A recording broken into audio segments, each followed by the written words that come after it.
दोस्तों, आज सुर्ख सलाम का दिन है। आज पीपल्स पार्टी के शहीदों का दिन है। आज बीबी साहिबा का दिन है।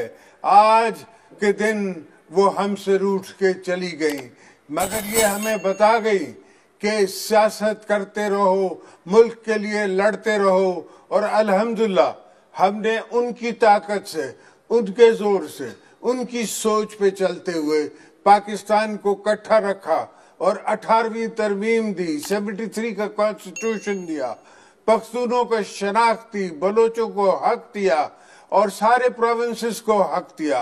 ये सारी सोचें जो है हमारे कायद शहीद जुल्फ़िकार अली भुट्टो की थी और वो आके हमने मुकम्मल की। हमने बहुत और आगे काम करना है, पाकिस्तान को बनाना है। इनसे पाकिस्तान नहीं चल रहा मेरे दोस्तों, इनसे पाकिस्तान चल नहीं रहा और चलेगा भी नहीं। ये आज मेरा दावा है, आप देख लीजिएगा कि ये पाकिस्तान नहीं चला सकते। ये मुल्क चलाने वाले नहीं है, ये क्रिकेट टीम चलाने वाले हैं। मुल्क चलाने के लिए कुछ और गुर चाहिए, मुल्क चलाने के लिए कुछ और सोच चाहिए। इनको वो सोच नहीं है।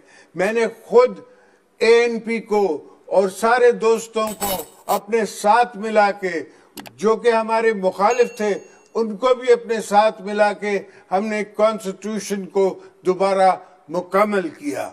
और आज जहां हम छोड़ के आए थे 26 बिलियन 27 बिलियन की एक्सपोर्ट पे, आज पाकिस्तान उससे नीचे आ गया है। हालांकि हमारे जमाने में 80 रुपए का डॉलर था और आज 180 रुपए का डॉलर है। उसके बावजूद इनसे मुल्क नहीं चलता।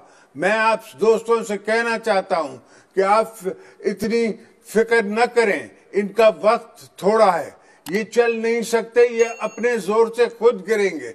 मैंने पहले दिन असेंबली में इनको कहा कि या मुल्क चला लो या नैब चला लो, मगर इसलिए नहीं कहा कि मुझे कोई नैब से डर है। मैंने पहले भी 14 साल जेल काटी है, मुझे जेलों से फिक्र नहीं है। मुझे फिक्र है कि ये जो इनने ब्लैक मार्केट शुरू की हुई है नैब ने, और जो बिजनेसमैनों के वारंट निकाल रहे हैं, उनके पीछे घूम रहे हैं। बहुत सारे बिजनेसमैन ऐसे थे जो हमारे मुखालिफ थे, मगर हमने किसी को, आज पाकिस्तान की तारीख में पहली दफा कोई ऐसा नहीं कह सकता कि पीपल्स पार्टी की हुकूमत में एक भी सियासी कैदी था।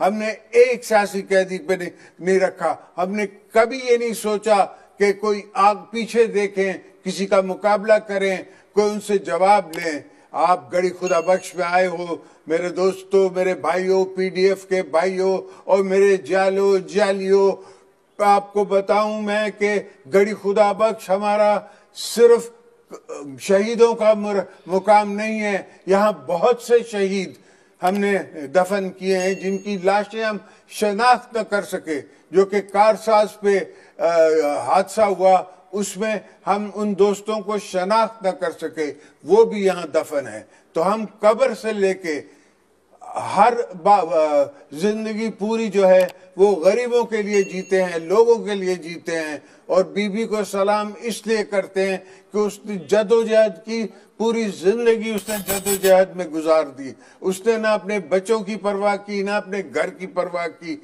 ना उसने किसी और की परवाह की। उसके दोनों भाई शहीद कर दिए, उसके बावजूद भी वो democracy is the best revenge कहती रही आखिर तक। तो जमहूरियत जो है वो ही हमारा जो है वो डिफेंस है, और जमहूरियत पे हमने चलना है। इसलिए बिलावल ने भी कहा, जब मैंने कहा पाकिस्तान खपे, तो बिलावल ने कहा democracy is the best revenge. और आप सोचें, आप समझें, कोई सोच सकता था जब मुशर्रफ कुर्सी पे था कि वो आज तड़प रहा होगा पाकिस्तान आने के लिए और आ नहीं सकता? तो ये सोचें कि तारीख बताती है, तारीख गवाह है कि आपने जब भी तारीख के खिलाफ या जमहूरियत के खिलाफ काम किया है, आखिर में नुकसान मुल्क का हुआ है। आप तो आते जाते हैं, आपकी कोई हैसियत नहीं है, आप चले जाएंगे। जिस तरह पहले मुशर्रफ ने एक पार्टी बनाई थी, वो खत्म हो गई, इस तरह आपकी ये पार्टी खत्म हो जाएगी। पाकिस्तान पे रहम करो, पाकिस्तान के गरीब अवाम पे रहम करो, सब पे रहम करके ये सोचो कि तुमसे नहीं चल रहा। जब तुम मानते हो कि नहीं चल रहा तो क्यों घर नहीं जाते, क्यों छोड़ नहीं देते?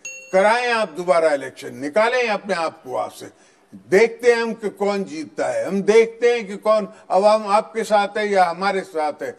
पीडीएफ के जितने दोस्त बैठे हुए हैं, अवाम ये है, अवाम के रिप्रेजेंटेटिव ये हैं। मैगल साहब बलूचिस्तान के रिप्रेजेंटेटिव है, अचक साहब बलूचिस्तान के रिप्रेजेंटेटिव है, एएनपी जो है वो केपी की रिप्रेजेंटेटिव है, पीपल्स पार्टी का साइलों के, समंदरों के, आइलैंड से लेके और जिना पोस्ट तक, जो कि आखिरी चौकी है कश्मीर की, वहां तक पीपल्स पार्टी का झंडा है।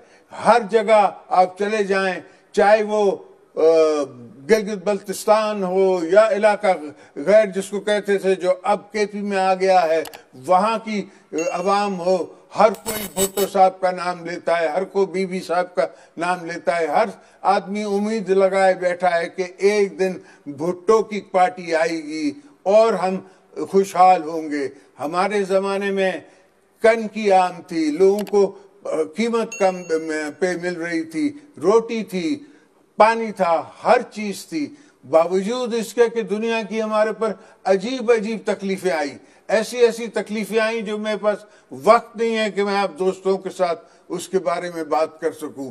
पर उसके बावजूद हमने मुल्क को संभाला, सबको संभाल के अपने बच्चों की तरह मुल्क को संभाल के चलाया और अल्हम्दुलिल्लाह 5 साल पूरे किए। जमहूरियत में 5 साल पूरे हुए। उसके बाद जब मियाँ साहब आए तो मैंने उसको और मेरी बेटी ने खुद वेलकम किया प्रेसिडेंसी में और उनको मैंने ओथ दिया और उनके साथ मैं निभाता रहा जब तक हम 5 साल उनकी हुकूमत थी और उसके बाद भी हम कोशिश करते रहे कि हम साथ चलें। आज भी मेरी कोशिश है कि पूरे पाकिस्तान की सियासी पार्टियां एक पेज पे हो जाएं, एक सोच पे आ जाएं, मगर एक दूसरे को हम मत बताएं कि हमने क्या करना है। कुछ हमसे भी सीख लो, कुछ हमारी भी सुन लो। हो सकता है मैंने ये काम पहले किए हों, मैंने एक जनरल को प्रेसिडेंट होते हुए उसको मक्खी की तरह दूध से निकाल दिया। तो आज भी हम इमरान खान क्या चीज है, नियाजी को हम निकाल सकते हैं, मगर हमें सोच बदलनी होगी, हमने अपना तरीका बदलना होगा, हमने जेलें भरनी होगी और जेलें भरने के लिए हम तैयार हैं। हमें कोई मुज़ायका नहीं है जेलों में जाने के लिए। सो मेरे दोस्तों, मेरे भाइयों, ये उम्मीद पे रहो कि इंशाअल्लाह ताला यह हुकूमत नहीं रहेगी और आपकी हुकूमत आएगी और फिर गरीबों का काम होगा, सब दोस्तों का काम होगा। आज का दिन बीबी साहिबा का दिन है, तो आज हम बीबी साहिबा को सलाम करते हैं और जिस तरह वो हमें सबक दे गई हैं, अपने बच्चों को सबक दे गई हैं, मुझे सिखा गई हैं, ये सारी चीजें हमारे दिल में हैं, हमारे दिमाग में हैं और हम इसका हिसाब लेंगे, हम हर चीज का हिसाब लेंगे, मगर जमहूरियत में, मगर डेमोक्रेसी से। बीबी साहिबा ने खुद कहा था अमेरिका में खड़े होके कि democracy is the best revenge, और जय मैं भी समझता हूं, बिलावल भी समझता है कि जमहूरियत असली इंतकाम है। आपका आने का बहुत शुक्रिया। अब दोस्तों से मुलाकात होगी इंशाअल्लाह जब मेरी तबीयत बेहतर होगी।